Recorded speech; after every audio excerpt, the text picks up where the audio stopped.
Hi guys, welcome back. And this is just a short video about fences on the farm, which are very important. As you've seen in previous videos, the fence on the farm is wooden posts and barbed wire. The problem with the wooden posts is that they aren't as resilient as you would like them to be. It's quite common to cut along the fence line a couple of times a year.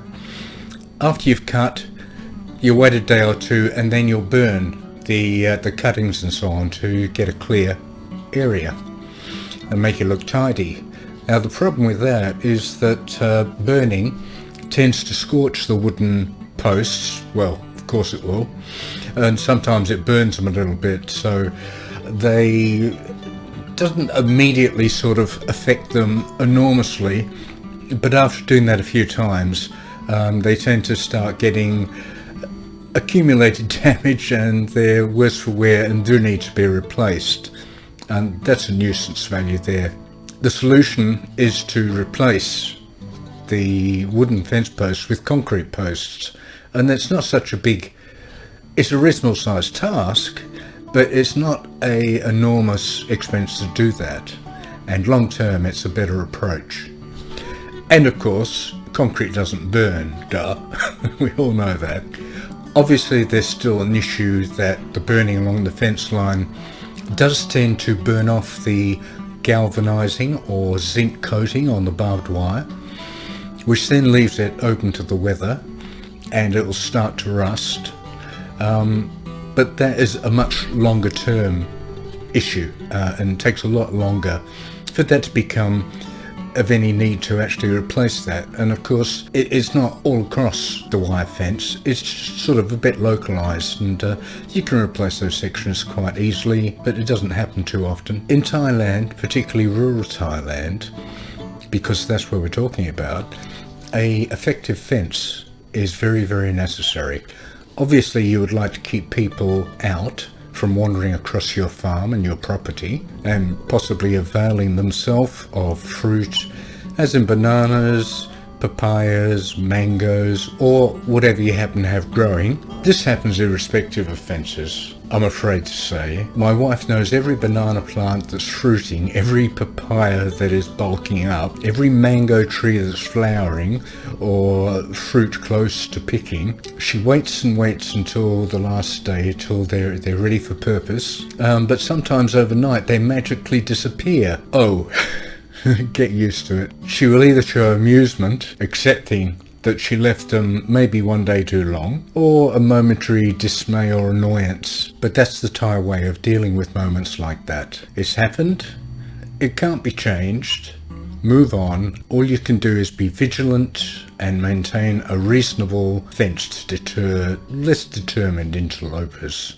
Generally a 1.2 metre or 1.4 metre fence is adequate for purpose. Most responsible people will respect there's a fence there and not enter your property. Of course people who want to get in will get in. That's true anywhere in the world. They will always find a way, but generally it works for the majority of people. Another major reason for a fence is buffalo. Often buffalo will wander from the farm where they live looking for greener pastures, and too often it's your pastures. A solid fence or a barbed wire fence works well to deter them from wandering across your property and damaging crops or things that you may have growing. They are quite happy to eat any salad or vegetable type plants you may have, and they're not perturbed about eating flowers either. They're quite happy to get into those. If you're growing flowers for commercial usage, as we do, they love to eat those. That can be the biggest confounding problem, because they not only eat them, but they'll trample all the other ones to get through to the ones that they want. So you can lose an enormous amount of viable plants in one go. Buffalo also seem to have worked out that with the wooden fences, whether they have barbed wire or not, if they lean against the wooden posts long enough and strong enough, they'll tend to fall over. If not this time, then maybe next time, and they will make their way in. Whereas with the concrete posts, They seem to be effective, and the buffaloes don't even attempt to knock them over. So I don't know what the brain power of a buffalo is, but for some reason concrete seems to deter them, whether it's by their strength or appearance or previous knowledge, I do not know, but it works. After a few years, we decided to replace the wooden posts and the now tired barbed wire with concrete posts. We did that, and here's a few pictures of that time. You can buy concrete posts in multiple heights, from 1.5 to 1.8,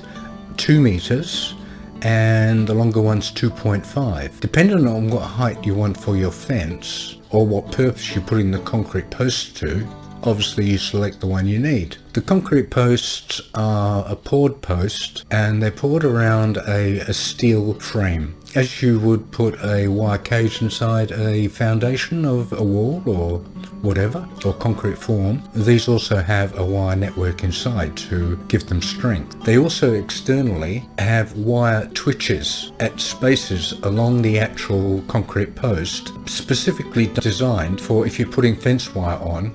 It purely holds that if you twitch that around the wire as it passes that post. They're inexpensive and quite readily available. Pretty well all the suppliers offer to deliver to your farm. Here you can see various shots of the fence line as it was with the wooden uprights. You can also see the delivered concrete posts. You can see pictures how it was after with the concrete posts and the new barbed wire. This was one of our many projects taking us in the direction of developing the farm after we built the small house. We did additionally put up a 32-meter wall in front of the house. That was two 16-meter walls with a 4.5-meter gap for the driveway in the middle, where we had the sliding security gate. Here we used the 2.5-meter concrete posts or columns, and we put 500mm into the ground and then surrounded that also with the foundation cement to make it strong and stop it falling over, obviously. The wall defines the area of the house and the entrance to the farm. It also gives a visual deterrent to unauthorized access to the farm. You know, the majority of good-hearted people, regular people, will just respect that this is somewhere that you prefer they don't go. It also gives the farm the appearance that we're taking efforts to protect our property and to make it secure. This was one of many projects taking us in the direction of developing the farm further. There's always something to do on the farm.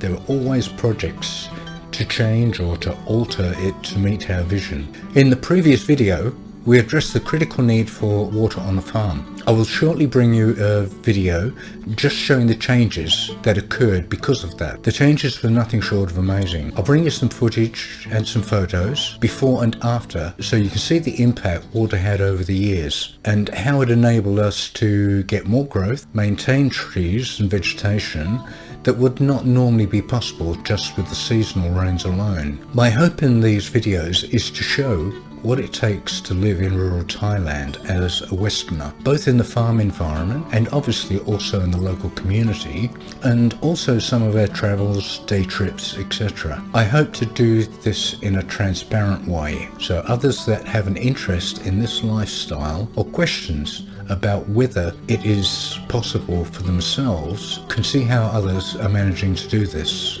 If you get something out of my videos, please hit the like button. Thank you for watching. If you do like this video, please click the channel name and have a look at some of the other videos. I'm trying to make as many varied topics as possible, which may be of interest to you. Hit the subscribe button and my future videos will show up in your feed and you won't have to go searching for them. Again, thanks for watching and take care. Bye for now.